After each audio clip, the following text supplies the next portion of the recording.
Dear learners, MRM মেথডের পক্ষ থেকে আমি মিজানুর রহমান মিরাজ তোমাদেরকে রাইট ফর্ম অফ ভার্বের রোল 7 এর স্বাগত জানাচ্ছি।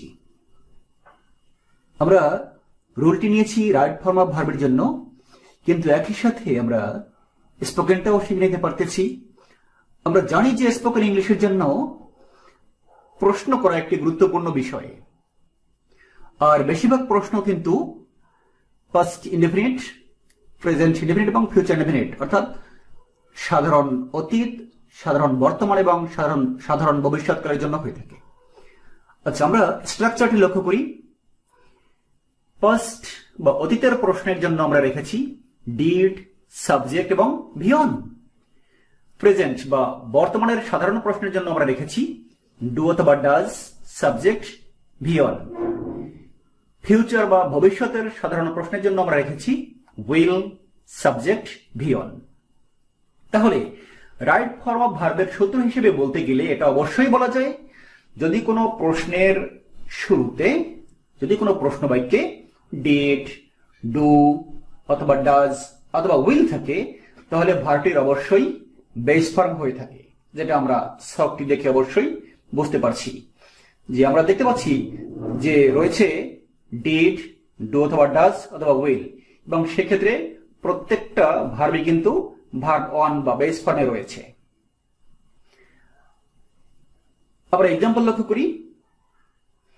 ডিড হি গো, সে কি গিয়েছিল? অতীতের প্রশ্ন। তা থেকে বর্তমানে ডাজ হি গো, সে কি যায়? এবং ভবিষ্যতের প্রশ্ন উইল হি গো, সে কি যাবে?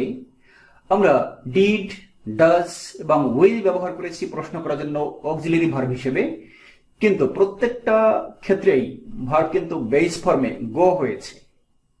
তাহলে রাইট ফর্ম অফ ভার্বের সূত্র হিসেবে বলতে চাইলে বলা যায়, যদি কোনো প্রশ্ন বাক্যে অক্সিলারি ভার্ব হিসেবে ডিড, ডু অথবা ডাজ অথবা উইল থাকে, তাহলে মূল ভার্বটি অবশ্যই বেস ফর্মের হতে হয়। আর নিচে আমরা আরো একটা বিষয় লক্ষ্য করব। যেহেতু আমরা ইয়েস নো কোশ্চেন থেকেই তো ডাব্লিউএস কোশ্চেন তৈরি করতে হয়, আমি নিচে প্রথম বাক্যটা দিয়েছি, সে কোথায় গিয়েছিল। কোথায় ইংরেজি হচ্ছে হোয়ার, হচ্ছে কি হোয়ার। হোয়ারের পরে কিন্তু আমরা লিখেছি ডিড হি গো, অর্থাৎ পাস্ট বা অতীতের যেটা ছিল উপরে ছিল ডিড হি গো। শুধু ডিড হি গো এর পিছনে হোয়ার শব্দটাকে জুড়ে দিয়েছি, হোয়ার ডিড হি গো। এরপরে মাঝখানে যে প্রশ্নটা রয়েছে, সে কোথায় যায়, লিখেছি হোয়ার ডাজ হি গো। উপরে যে দ্বিতীয় প্রশ্নটা আছে ডাজ হি গো, নিচে কিন্তু সেই ডাজ হি গো এর পিছনে শুধুমাত্র হোয়ার শব্দটা জুড়ে দিয়েছি, যাতে হয়েছে হোয়ার ডাজ হি গো। সর্বশেষ প্রশ্ন ভবিষ্যতের জন্য, সে কোথায় যাবে, হোয়ার উইল হি গো। এভাবে কিন্তু আমরা অসংখ্য প্রশ্ন তৈরি করতে পারতেছি। অতীতের ক্ষেত্রে, অতীতের প্রশ্নের জন্য আমরা ডিড, সাবজেক্ট, ভিয়ন। বর্তমানের প্রশ্নের জন্য ডু অথবা ডাজ, সাবজেক্ট, ভিয়ন। এবং ভবিষ্যতের প্রশ্নের জন্য উইল, সাবজেক্ট, ভিয়ন। রুল 8, কোন সেন্টেন্সে just, just now, already, yet, ever, lately, recently ইত্যাদি উল্লেখ থাকলে বাক্যটি প্রেজেন্ট পারফেক্ট টেন্সের হয়। আর প্রেজেন্ট পারফেক্ট টেন্সের গঠন হচ্ছে সাবজেক্ট, এরপরে অক্সিলারি ভার্ব হিসেবে হ্যাভ অথবা হ্যাজ, এবং তারপরে মূল ভার্বের পাস্ট পার্টিসিপল বা V3 আমরা বলে থাকি। ব্র্যাকেটে গঠনটি দেয়া আছে।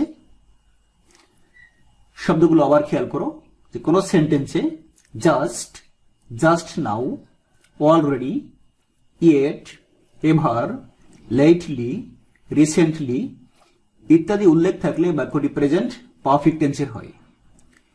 যেমন এক্সাম্পল খেয়াল করো, I already did the work. বাক্যটিতে ডিড শব্দটিকে ব্র্যাকেট করা আছে, ডিড একটা ভার্ব, এটাকে ব্র্যাকেট করা আছে, তার মানে বোঝানো হচ্ছে এখানে ভার্বের সঠিক ব্যবহারটা আমাদেরকে প্রয়োগ করতে হবে। বাক্যটিতে অলরেডি শব্দটা থাকার কারণে আমরা বুঝতেছি যে বাক্যটা প্রেজেন্ট পারফেক্ট টেন্সের হওয়া উচিত, তাই সাবজেক্টের পরে গঠন অনুসারে আমরা হ্যাভ নিয়েছি, আই হ্যাভ। এরপরে মূল ভার্বের পাস্ট পার্টিসিপল হিসেবে আমরা ডিডের পরিবর্তে ডান নিয়েছি। সো সঙ্গত কারণেই কারেকশনটা দাঁড়িয়েছে I have already done the work. আশা করি তোমরা বুঝতে পেরেছ।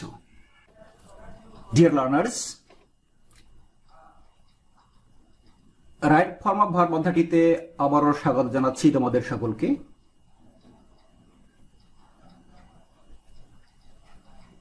যারা এখনো আমার চ্যানেলটি সাবস্ক্রাইব করোনি এরা দ্রুত করে নাও, যাতে তোমার কাঙ্ক্ষিত ভিডিওটি খুব দ্রুত পেতে পারো।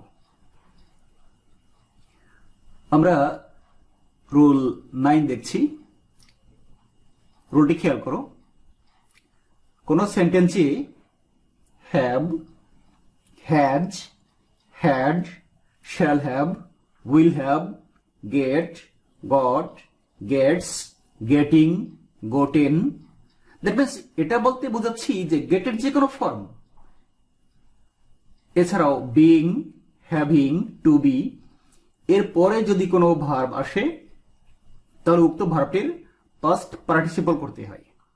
রুলটি আবারও খেয়াল করো যে কোনো সেন্টেন্সে have, has, had, shall have, will have, get, got, gets, getting, gotten, being, having, to be, এর পরে কোনো ভার্ব আসলে উক্ত ভার্বটির পাস্ট পার্টিসিপল করতে হয়। এক্সাম্পল খেয়াল করো, যেমনটা রয়েছে he has do the work, ব্র্যাকেটে ডু রয়েছে। আমরা দেখতে পাচ্ছি বাক্যটিতে হ্যাজ এর পরে একটা ভার্ব আছে ব্র্যাকেট যুক্ত। যেহেতু রুলে আমরা পেয়েছি যে হ্যাজ এর পরেও ভার্ব আসলে পাস্ট পার্টিসিপল হয়, সেহেতু ডু থেকে আমরা ডান পেয়েছি, কারেকশনটা ওখানে ডান হয়েছে। আরো একটি এক্সাম্পল খেয়াল করো, a bank is going to be open. বাক্যটিতে ওপেন ভার্বটিতে ব্র্যাকেট করা রয়েছে, তো তার আগে রয়েছে টু বি। আমরা রুল থেকে জেনে নিয়েছি যে টু বি এর পরেও কোনো ভার্ব আসলে উক্ত ভার্বটির পাস্ট পার্টিসিপল করতে হয়। সঙ্গত কারণেই ভার্বটি ওপেনড V3 হয়েছে। আশা করি তোমরা বুঝতে পেরেছ।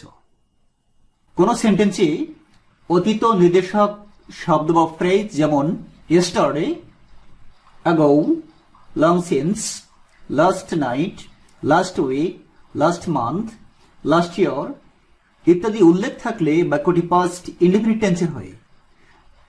পাস্ট ইনডেফিনিট টেন্সের গঠনটি হয়েছে সাবজেক্ট V2 বা ভার্বের পাস্ট ফর্ম। রুলটি আবার খেয়াল করো যে কোনো সেন্টেন্সে অতীত নির্দেশক কোনো শব্দ বা ফ্রেজ যেমন yesterday, ago, long since, last night, last week, last month, last year ইত্যাদি উল্লেখ থাকলে বাক্যটি পাস্ট ইনডেফিনিট টেন্সের হয়ে থাকে। আর পাস্ট ইনডেফিনিট টেন্সের গঠনটি সাবজেক্টের পরে ভার্বের পাস্ট ফর্ম। যেমনটা এক্সাম্পল খেয়াল করো, হি গো টু ঢাকা yesterday, সে গতকাল ঢাকা যায় নাকি গিয়েছিল? অফকোর্স গিয়েছিল। তাহলে সঙ্গত কারণেই yesterday শব্দটা থাকার কারণে গো থেকে ওয়েন্ড হয়েছে, V2 বা ভার্বটির পাস্ট ফর্ম হয়েছে। আশা করি তোমরা রুলটি বুঝতে পেরেছ। লক্ষ্য করো,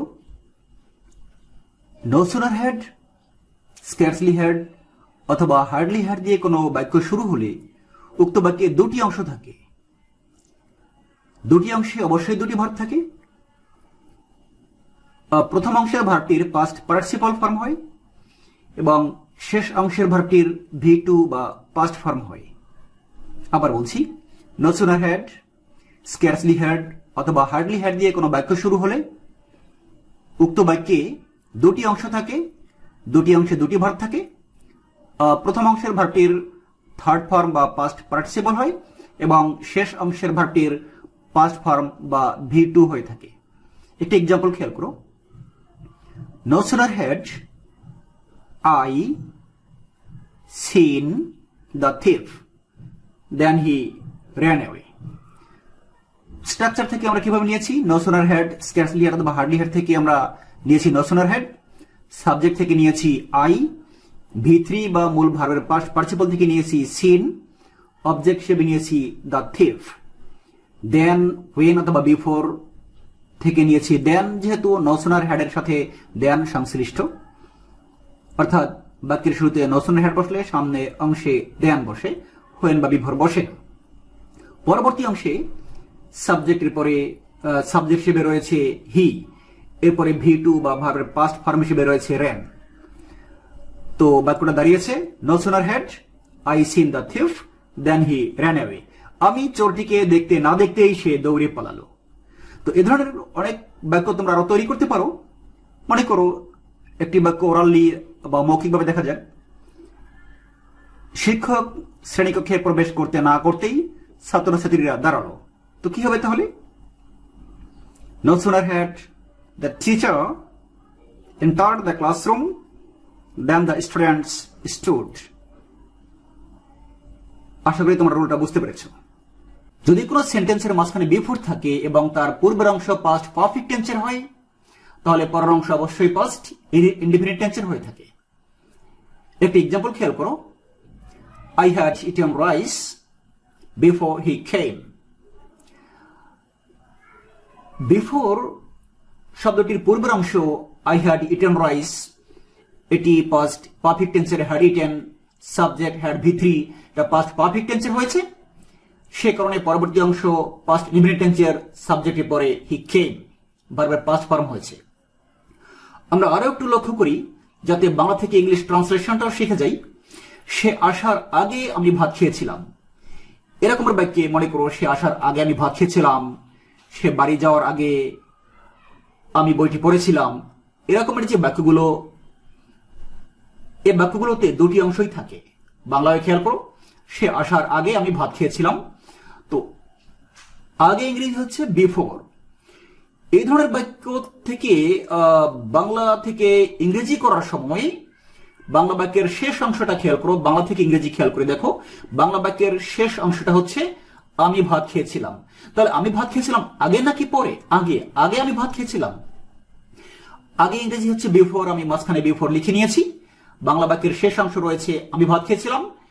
এই বাংলা বাক্যের শেষ অংশটা ইংরেজি বাক্যের শুরুতে বসেছে আই হ্যাড ইটেন রাইস, এবং সেটা কিন্তু স্ট্রাকচারের সাথে মিলিয়ে দেখো পাস্ট পারফেক্ট টেন্সের গঠন অনুসারে হয়েছে, অর্থাৎ সাবজেক্ট হ্যাড V3 হয়েছে। এবারে বাংলা বাক্যের প্রথম অংশ রয়েছে, বাংলা বাক্যের প্রথম অংশ ইংরেজি বাক্যের শেষ অংশে চলে গিয়েছে। সে আসার, সে সাবজেক্ট হি এবং V2 হবে এখানে কাম থেকে কে। তাহলে বাক্যটা দাঁড়ালো সে আসার আগে আমি ভাত খেয়েছিলাম, I had eaten rice before he came। Bangla বাক্যের শেষ অংশ ইংরেজি বাক্যের শুরুতে বসেছে, আর বাংলা বাক্যের শুরুর অংশ ইংরেজি বাক্যের শেষে বসেছে, এবং বিফোরের পূর্বের অংশ পাস্ট পারফেক্ট টেন্সের হয়েছে এবং পরের অংশ পাস্ট ইনডিফিনিট টেন্সের হয়েছে। আশা করি তোমরা রুলটি বুঝতে পেরেছো।